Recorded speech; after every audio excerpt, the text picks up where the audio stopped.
Shooting it raw? Yes. Shooting it raw.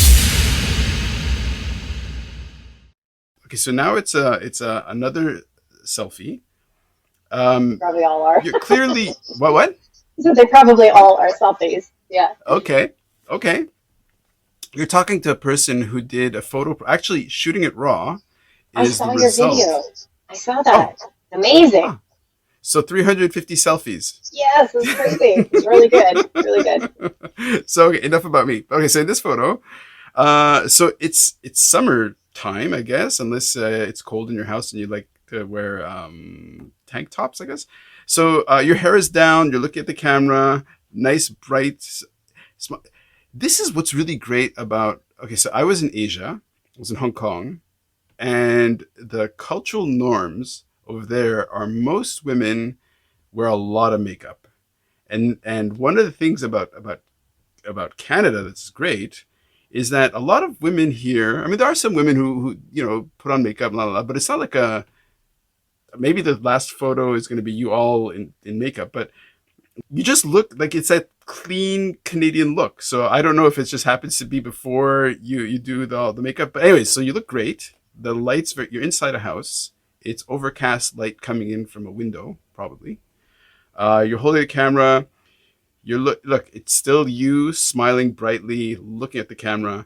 So what's the significance of this photo?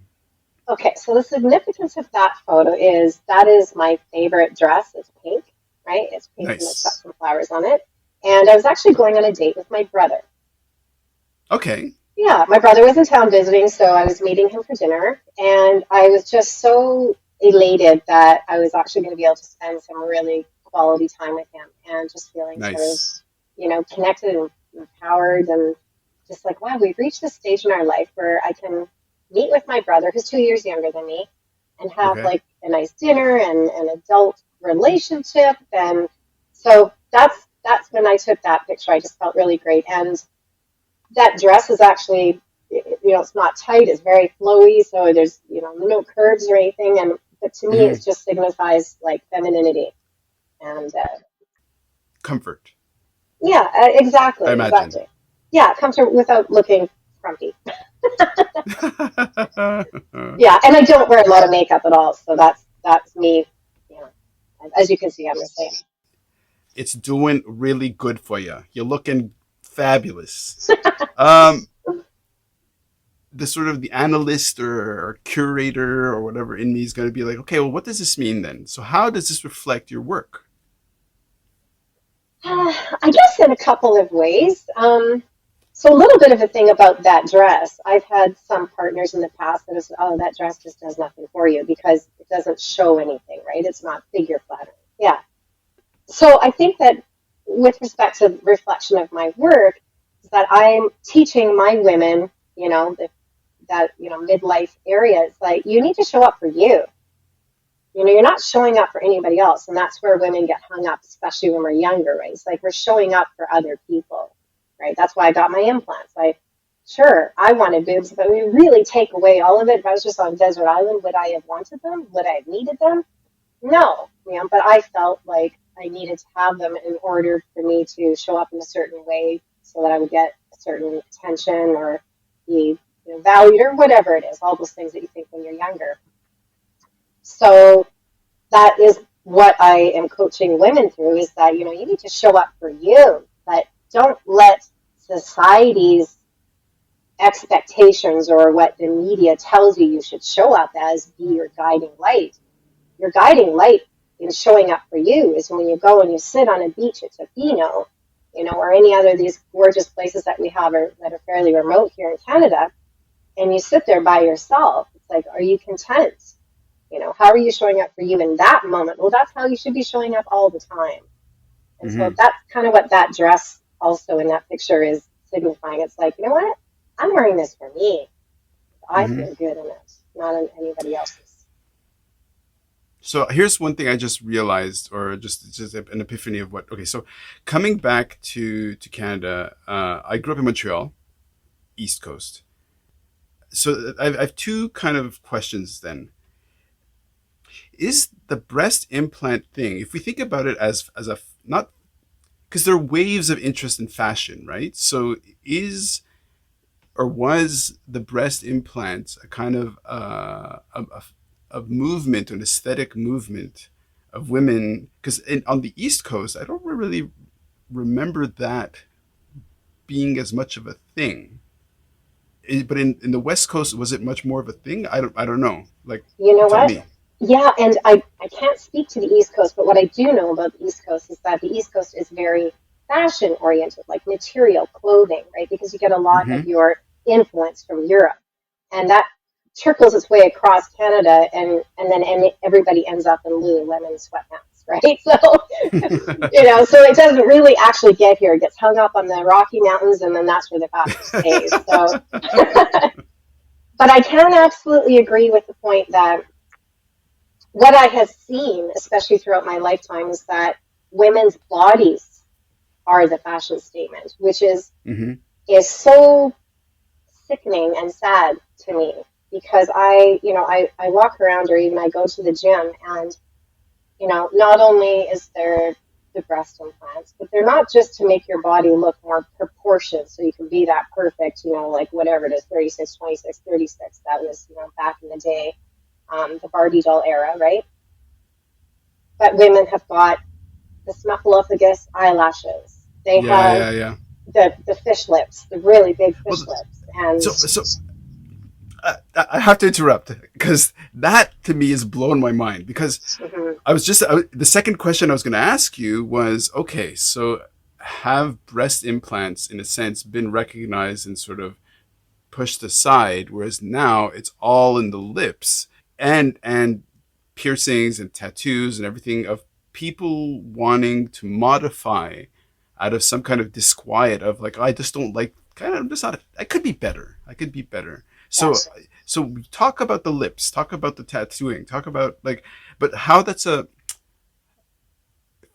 from your perspective, like how, what goes into that core that drives a person and motivates a person to say, well, I want to make a change. So this is a topic and an area that gets a lot of heat from a lot of people, right? Mm-hmm. Oh, And sorry. oh yeah, well, and I don't apologize. Like you said, I'm at the I don't give a fuck stage, so yeah, Yeah. it's like if anybody And wants I'm to just being attack me, Canadian. yeah, I'm there just you being go. Canadian by saying sorry.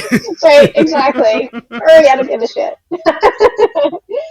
um, so I think there's oh gosh, that it's such a huge it's a landmine, that topic, because okay, let's use the tattoo thing for an example. I saw a Okay. TikTok a few weeks back, and there's this big dude on there. He's got tattoos all over his body. I mean, visible, neck, everything, right? And then he Yeah. says, in one of these little, where you can read the captions, and he says, when people are staring at my tattoo, then he leans on over and says, oh, right? It's like, well, why do you have tattoos on your face and your arm or everywhere? Like, are you doing them for you? Because I'm sure you cannot see the one that's on the back of your head, right? Yeah. So you're not actually doing it for you. You think you're doing Sure. it for you, but you're not. It's signifying some sort of identity for you that the rest of the world can now see. Now, if you truly did a tattoo for yourself, it would be on a part that nobody else could see except when you were naked. And unless you Mm. lived in a nudist camp, you know what? Then okay, you're just doing it for yourself. Um, Mm. so, and again, back to the fish lips and the snuffleupagus and stuff. And I know a lot of women are, like they don't like it when they hear these things. It's like, well, I should be able to. It's like, yeah, you can do whatever you want, Sure. but I really want you to think about why you're doing it. Like, what gave you the reason, or the lack of self identity to think that you aren't born perfect the way you are? And and I have to go back to what you're talking about, the fashion industry, the movie industry, the cosmetic industry, all of that, the diet industry. They have told us what the perfect body and face and hair and what all of that should look like. And Mm. so all the women and the men now too, I mean, there's so many men that are getting implants and like, bicep implants and suction this and oh, it's horrific, right? Because when it comes down to it, it's about self-worth. Yep. It's all self-worth, right? if you feel like your lips on your face aren't big enough and you're having low self-worth because of that, or you're getting them because you think you're going to increase your self-worth once you get them, just like I thought when I had my breast implants. But here's what I can tell you. And women who are not self-aware or have not done the self-development part, they will fight this statement 100% of the time. But those Sure. of us who have done it will understand. So when you get that adjustment, when you put those fake lips on, when you puff them up or get your implants or whatever, you are still the same person inside. You can only change the outside, but your brain and your Mm-hmm. mindset and how you self-love is the same.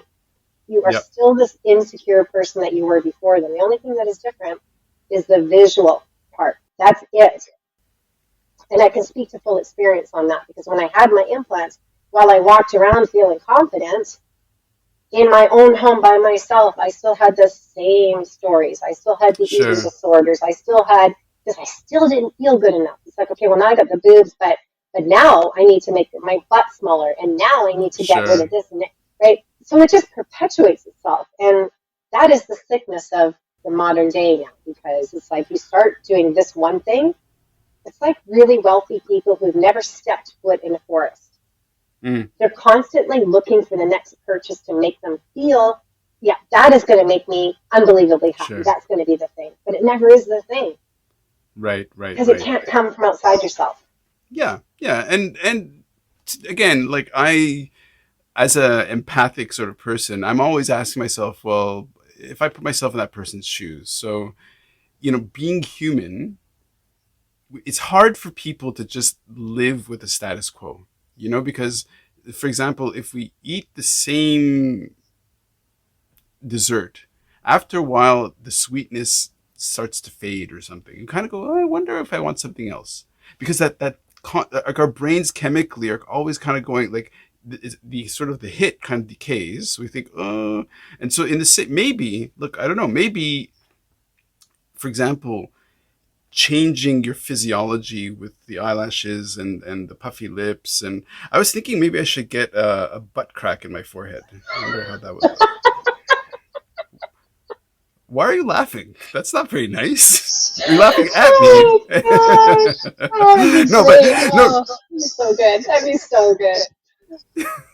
But what I mean to say is, maybe all of that is kind of like putting on a suit or putting on a nice dress, because internally you're like, okay, well, this is making me feel something different, and we can't expect a 25-year-old to have the same presence of mind as a 35-year-old to have the same presence of mind as a 50-year-old. And maybe the only reason you got to where you are now is because you lived through all of that crap. I don't know. I don't know. It's true. There's a couple of good points there. See if I can remember the first But the one. butt crack being the biggest Yeah, that's one. good. Do it. Let's see. um, okay, a couple of things. So if doing stuff to your physical being is a way for you to feel better or to like you said, it's like something new, it's something exciting, all that kind of stuff. If that wasn't harmful to people's bodies, which all alterations are, the minute you make a cut into your skin or you inject or Mm, something, it's never the same again. You don't know the repercussions down the road, right? So unfortunately, so many of these things are physically harmful, but we just don't realize it until it's too late or there is a side yeah. effect or whatever, right? And it's also not long lasting because what's like just like you said, it's like, okay, well now I'm bored of that and now I need something new. And Right. Right. if it was just a matter of like changing the color of your clothes or I'm gonna wear a hat or not wear a hat, right? That's one thing. But when we start altering our body, I think that is a psychological problem. And then that takes me back to the second point is that while I agree that in this modern day society that I would not have been, who I am today had I not gone through all those things. But all those things are, quite frankly, fucked up, right? You Mm-hmm. take a look at, the centuries You know, there's past. I a mean, children's. You know, there's a children's podcast. yeah. Oh no. It's fucked up. It's so fucked up. I agree Yeah. with you. I agree with you. Right? Yeah. But I guess that goes back to when we're children. I think all of this mess that we've created in our society with this unfulfillment, and people are sad and lonely and questioning their self-worth and who they are and their purpose, goes back to how have we been raised? What values have been instilled with us? I have a few select friends that their kids have grown up to be the most amazing, never touched a drop of alcohol. I have Mm-hmm. alcohol sometimes, but they're just so solid in their belief about themselves and their wants, they don't have body image issues and that. But what I see the difference between how they were raised and how other people have been raised is that their self-worth was driven into them as a child. They were Mm, surrounded by love and not this coddling kind of thing and entitlement that sure. we see so often now, right? But it's like really, they were self-developed as children to know their worth and that they're perfect as they are, and now they are fully functioning perfect adults, Yep. that that believe in that. So I think that's where the problem lies, is that Okay. you know we're being raised by TV and magazines and the internet and Instagram and TikTok, and that messes with your head. If it can mess I with an agree. adult's head, what is it doing to a 6 or 10-year-old? Right? Sure. No, I agree. Ooh. Okay. Good morning. I love it.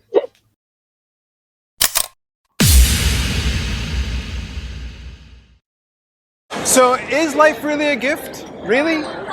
Can you make every second count? That's the whole point of the podcast. So, if you like what you've seen and you're inspired, because that really is my mission, then please give it a like, subscribe, and share. Shooting it raw? Yes, shooting it raw.